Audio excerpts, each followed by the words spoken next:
All right, man. What's up, Gutta J? First thing I want to say is appreciate you for stopping by Dallas Wall Street, bro. What's happening? And appreciate you for stopping by. I really want to just jump off straight into this. You know what I'm saying? Like, we Dallas Wall Street. You know what I'm saying? We like to keep shit strictly Dallas. You know what I'm saying? What's going on in the city and keep the news up with the city. So, what I want to start off with is like in this rap shit, like what inspired you? Like, were you inspired by any Dallas artists or Texas artists?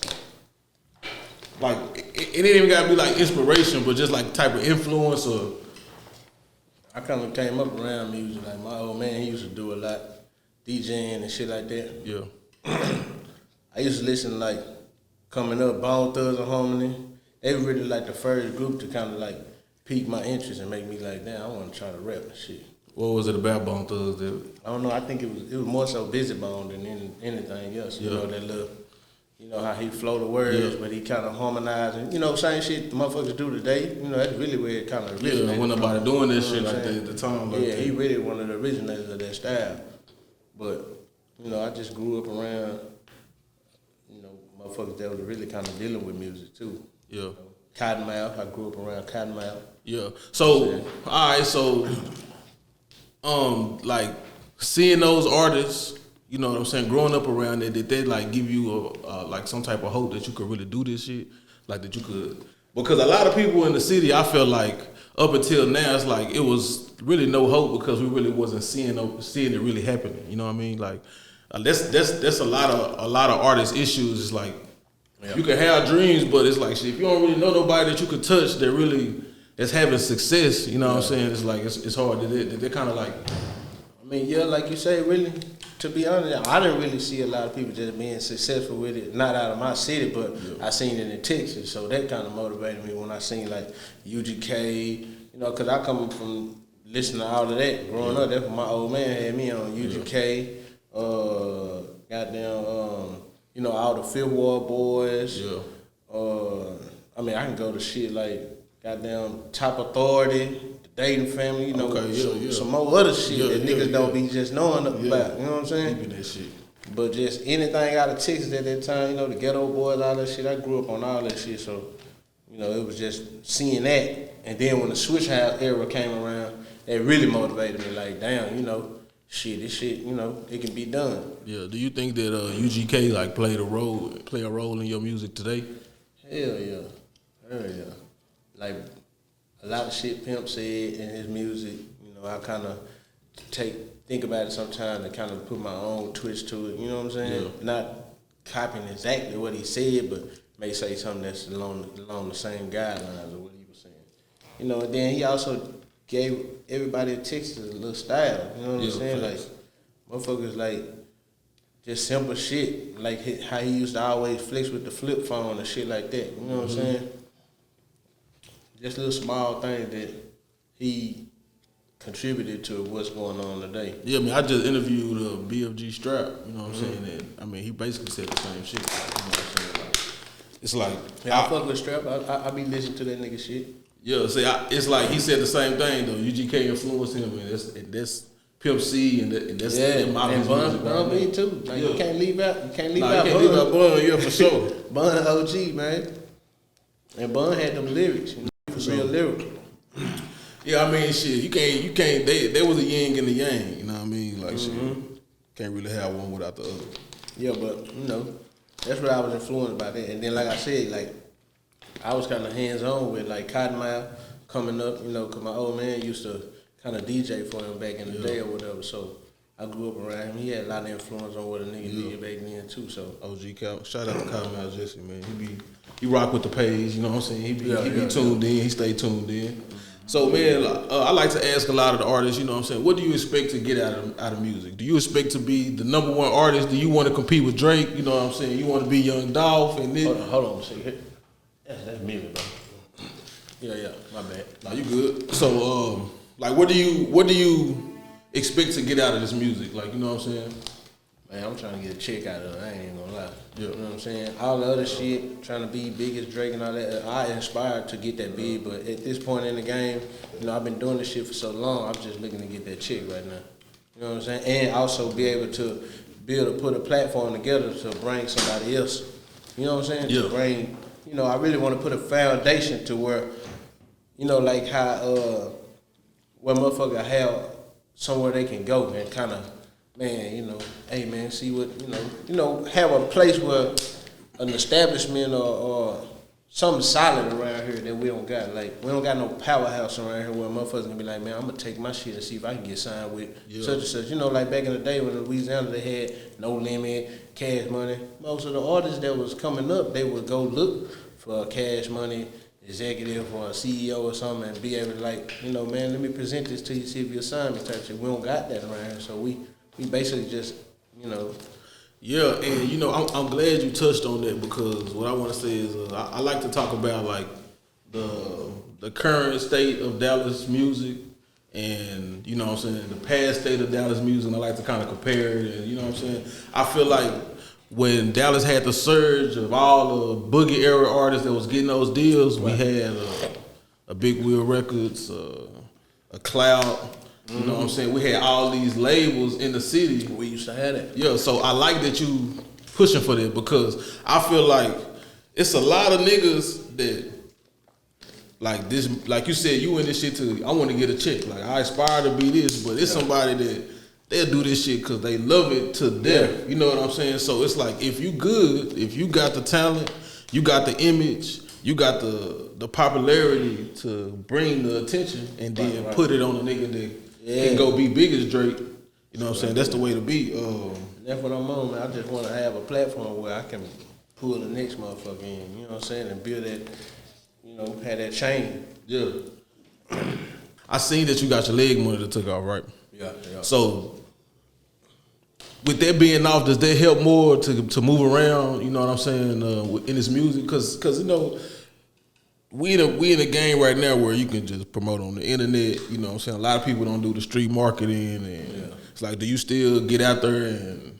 I mean, I'm just starting to get back active like that because I do realize, I understand that even though you may don't play the internet and shit, you still have to get active, like in these streets and kind of moving around in these spots, being certain spots, Yeah. So being on the leg monitor, it kind of hindered me from being able to do a lot of that shit, especially like with shooting the videos, all that shit. You got to have the visuals. Being on that monitor, it was, you got a certain time out, certain time in, so it made it kind of hard for me to shoot certain visuals. But I still got shit done, though. You know what I'm saying? Yeah. So do you think that doing this music, a lot of artists, a lot of mainstream artists' story is they had to choose the streets or the music? You know what I'm saying? Do you think that just for these youngsters, you know what I'm saying, do you think that you can do the music and the streets at the same time? I'm going to say most that tried don't succeed. Yeah. You know what I'm saying? And I'm a prime example. Like, I done tried dibbling and dabbling in the streets, and you always gonna get pulled one way or the other. And usually it's the streets because, when you're doing this music thing, you're not relying on the music for the income. You're relying on whatever you got going on over here. So you gonna tend to drift off more to giving more attention and time to that than you do this, simply because that's where the income at. You know what I'm saying? Versus giving your all to this. You can't split it, you know what I'm saying? Yeah. And, don't get it twisted because some niggas done did it and succeeded at it, but majority of the time, it ain't gonna go like you wanted to. I just came home from the Fed, so I'm a prime example of it, you know what I'm saying? Yeah. I was doing this, you know what I'm saying? Getting tugged over here and tugged over here, but unfortunately, this took over, you know what I'm saying? Yeah. So since you been gone, how long did you do in the Feds? 4 years, 9 months. All right, so it's basically 5 years. Yeah, right. 5 years. So you was gone 5 years. Like coming home, do you think that with all this going on now, do you think it's dangerous being a artist in Dallas? I think it's just dangerous being an artist. Period. You know what I'm saying? And I ain't gonna just say in Dallas because I feel like that's everywhere. And the reason why I say that is because shit going on everywhere with rap artists. And it ain't just, I think it's just increasing now. It always been dangerous though. It's always been, rappers are been, sort of like targets, you know what I'm saying? Simply because of the lifestyle that motherfucker may think you living. You may not even be living like that, you know what I'm saying? And then a lot of artists put targets on their own self because of shit that that they, you know, rap about or talk about, so you make yourself a target sometimes. You know what I'm saying? Yeah. All right. I really want to just get into, like, you know, your music now. You know what I'm saying? The process. Like, what's your process when you make a record? Man, it's the beat. It's the beat. Mm-hmm. So do you go in and do you write, or do you go in and you? I go in with no idea at all. I get a beat. The beat talk to me, tell me what to say. Like, I literally don't even have an idea what I want to write about, what I want to talk about, you know, what I'm feeling. You know, I just go in there. The type of beat I choose come from what I'm feeling. You know what I'm saying? As far as what I'm going to say on that bitch, it's all the beat tell me what to say, man. So that means that, so what producers you work with out the city? Because I mean, they got to be important to you if the beat. I done work with YL, I done work with Sean on the beat, I done work with Keys on the track, you know what I'm saying? That's pretty much about it. Shit, I'm out heavy. Out the city, yeah, them the ones I done dealt with. YL, one of my go-to guys, so, you know, I did more work with him than anybody. But yeah. Hey, YL got that shit. YL be pumping them out. I'm looking for Lil Mister though. That's what I'm trying to fuck with. You know what I'm saying? He kind of hard to catch up with. But. So, what's your favorite record? You know what I'm saying, that you done put out recently? Recently, it's kind of hard, man, because everything I've been doing lately, I've been kind of going in. Yeah. I ain't gonna lie, but I'm gonna say that make me famous though. Won't make me famous. I say that because to me it kind of speak to what's going on right now, like, you know, and then make me famous, won't make me famous.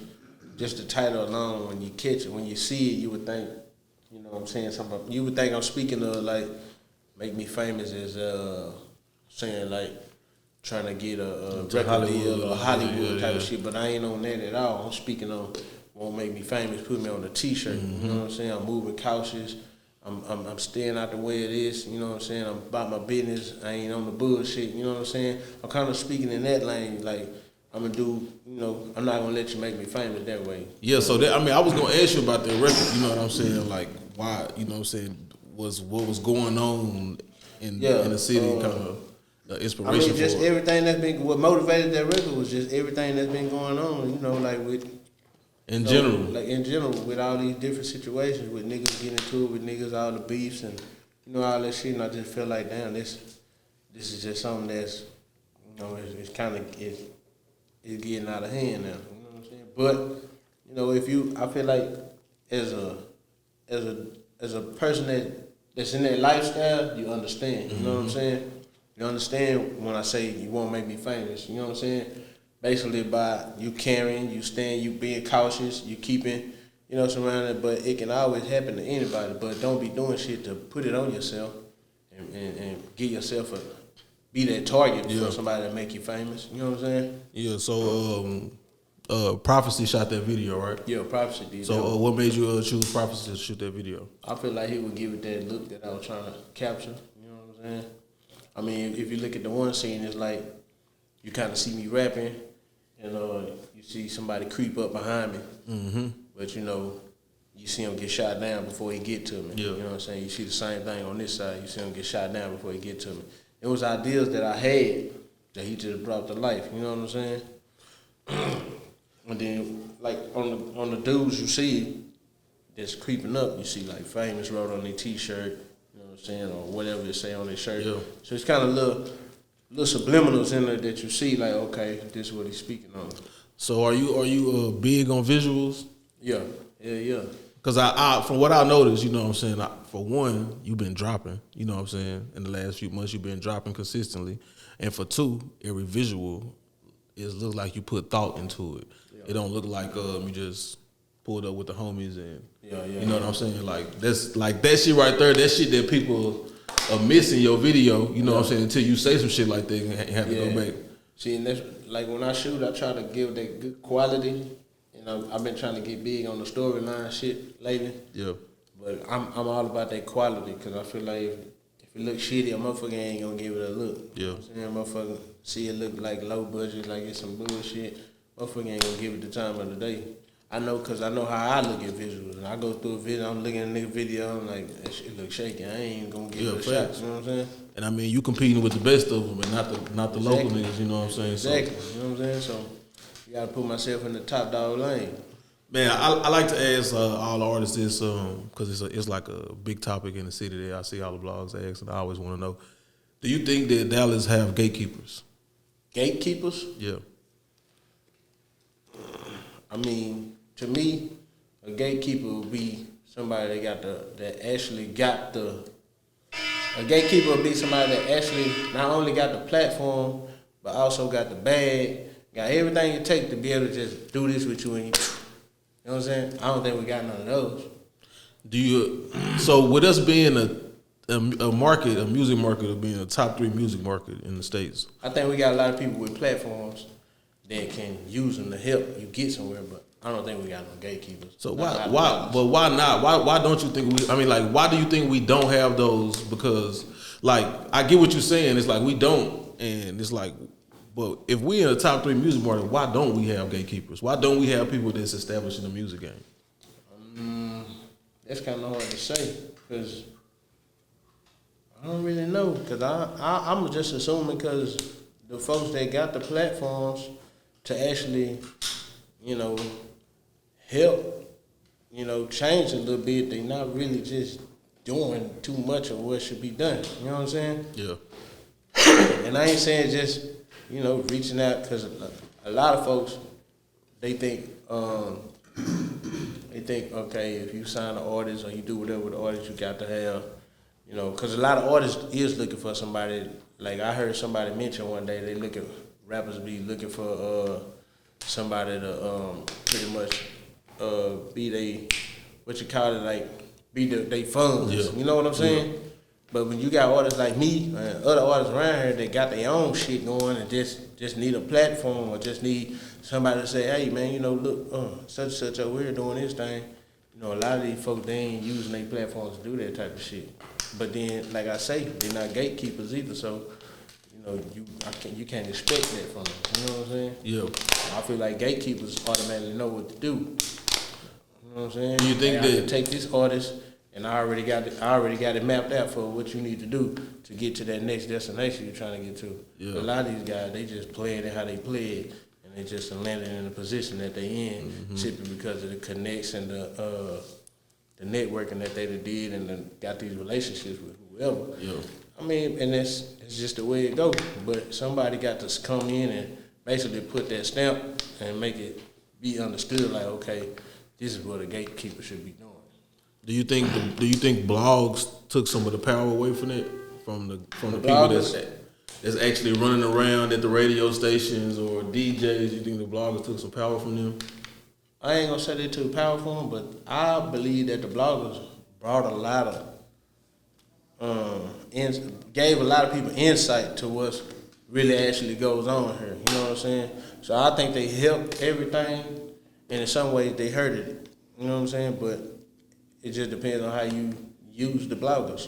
Yeah, so speaking depending on how you use the bloggers, all right, do you think that when a blog posts an artist for doing, whatever, a crime or got guns out or whatever, it's do you think it's on the blog or is it on the artist? It's on the artist. It's definitely on the artist. Bloggers just doing what they do. They just looking for the next interesting topic or subject or something that's going on cause they trying to get their page and get their views going. So shit, if I can take a video of you doing some dumbass shit somewhere and post it on my shit and get 100,000 views in however much time, shit, I'm gonna take that shit and do that. It ain't my fault that you went and did the dumbass shit you did on camera and it got caught. It landed to me, so it also be the artist, and some of these niggas be wanting that shit out there, so. Some of these niggas, the shit they do it for them reasons, you know what I'm saying? Hoping they go viral and shit like that, so. All right, because I see a lot of artists that complain about, the blog and all this, but I also feel like why support and give those bloggers the platform if you feel that way? Exactly, because we the reason why they got platforms, the artists. You know what I'm saying? We the reason why the bloggers is here. And like I say, I feel like bloggers help and hurt situations because I feel like some situations a blogger being a blogger, but it all depends on the blogger because if the blogger most of these bloggers, I don't know them, but I feel most of them just not in this shit the way niggas is to even understand some of the shit that they be posting. You know what I'm saying? Like, some of that shit, if I was a blogger, even though I'm trying to get my followers to pay, whatever the fuck up, I would be like, yeah, that's a situation I might not need to be trying to touch on. You know what I'm saying? Wait to see how that play out before I get to doing this, doing that. Yeah. But that'll be just me having that street nigga knowledge and that street sense that I got kicking in, telling me, yeah, don't do that. You know what I'm saying? A lot of these bloggers, they not out here in these fields and they don't know how this shit go out here. You know what I'm saying? So they wouldn't know better than to do what the fuck they be doing sometimes. Yeah, you know, that's what we try to advocate though at Dallas Wall Street. Yeah. Like, you know what I'm saying? I ain't into seeing the beef and then going in the comment section and screenshot. Yeah, you know what I'm saying? You know what I'm saying? Like, cause I already know it's like, you know, if it's some rap shit, I'll fuck with it on some rap shit. But if I feel like a nigga can get killed over that shit, like I ain't looking for that. You know what I'm saying? But like I said, it's still on the artist. It's still artist's responsibility to control the content that gets put out about them. You know what I'm saying? Yeah. So, is there anybody in the city that you haven't worked with that you want to work with? I can't really just say like I'm open to deal with everybody on that music. If I see a nigga serious about it, and, you know, and I want to do some music with it, 9 times out of 10, I'll reach out to him. You know what I'm saying? You ain't got to reach out to me. I ain't one of them niggas that's stuck on that old, you know what I'm saying? If I want to fuck with you, I'm going to reach out to you. You know? Now, how you respond, you don't respond or you ain't fucking with it, I ain't going to be on your line too many times. You know what I'm saying? Once I see you ain't, I'm going to follow back. I know what it is. But to be honest, an artist that I like his shit that I would just want to fuck with on some music shit, I want to fuck with Uno Loso. I fuck with Loso. Yeah. And he done tapped in with me a few times. We just ain't sat down and got the shit going yet, but I fuck with Loso. You know what I'm saying? Yeah. And I say because I done seen from way back to now, I see that he ain't letting up. You know what I'm saying? He on it. So man, so you got a clothing line? Yeah, SCUM Angel. That's one of my brands. So how can somebody get the SCUM Angel is I ain't got my shirt on. I usually have it, but it's like the SCUM Angel. The SCUM is kind of something I came up with while I was inside. SCUM. It stands for Survive Circumstances You Missed. So you know that's where the SCUM come from. Okay. And, I got T-shirts. I got hoodies. I got beanie caps, just apparel that you need. How can they get it? You have to tap in with me through my DMs on the Instagram. I ain't really been promoting it lately, but I need to get back on my shit. Yeah, for sure. I think merch is like really like the most important aspect of an artist's business anyway. You know what I'm saying? But yeah, I mean, I got out when I got out, I kind of was going real hard with that shit because I was stuck in the goddamn house. So that's how I even just put it all together. And I just went to sending people to buy shit for me, go get this for me, and before you know, I had a bunch of shit in the garage, and I just was in there just doing my shit. Yeah. So I couldn't come out the house, so I was like, shit, I might well make some money while I'm sitting in the motherfucker. At least you did some positive shit with it, turned into it, and let it get to you. So, all of this stuff that you're doing right now, like, was this something that you was like, when I get out, bro, I'm going to, you know what I'm saying? I'm gonna go full fledged. All this shit I'm doing. I already told myself when I get out, jump back in my lane, jump back in my spot. Do what I gotta do to get back. Cause I understand the game done changed. I understand niggas done elevated. Shit done got shifted and moved around and shit. Sometimes when all this shit get to moving, just cause you stopped and you got left behind, don't mean everybody else. Man, shit going on. Yeah. So I already understood when you come out, nigga, you got to go back in. You can't come out lacking and light on your feet. You got to come back in because I got to get back to that spot. You know what I'm saying? Yeah. So that's what it is. And I already had this envision when I left out. Like, shit, nigga, I already know what to do. I just got to get back to it. So man, like, is there anything else that you got coming next? Yeah, I'm finna get ready to drop another video in probably about 2 weeks. Me and my boy Street C, we working on a mixtape right now called Big Eagles. You know what I'm saying? And that's what I feel like I am. You know, that's what I feel like my nigga is, because we've been around so long. And I just feel like I just took a step back and I can kind of see everything. Yeah. You know, I'm looking from a bird's eye view with how shit need to go and the moves that need to be, I need to make. Yeah. You know what I'm saying? And I just called, you know, that's how I came up with the title Big Eagles. You know what I'm saying? So that's what we're working on right now. We got a single off that finna come out called 24 Hours. We're getting ready to shoot the video like, I think another week from now. Shit, that's what I got up right now. All right, man. Let the people know where they can find you, man. So, man, you can find me on IG, Gutta _J. Follow my bag up page, Big Shot _ Gutta J. I ain't got no Snapchat and all that, but I'm working on that right now. Tune in to my YouTube. You know what I'm saying? Gutta J. Subscribe to my page right now. I got so many videos. I got so much new shit getting ready to drop. You know, that's just what we rocking on right now. That's how we move. It's lit, TCA, man. One Up Business. That's how we moving, man. I appreciate you for stopping by. Oh yeah, I got a concert coming up on December the 11th in Corsicana. Okay. So y'all come pull up. You know what I'm saying? I'm gonna have a few guest artists there, and you know, we just gonna rock at that thing. Man, that's a bit, man. One Up Gang, man. CCA Business, man. Y'all know what it is. Cold Cat Association. Bits. Yep.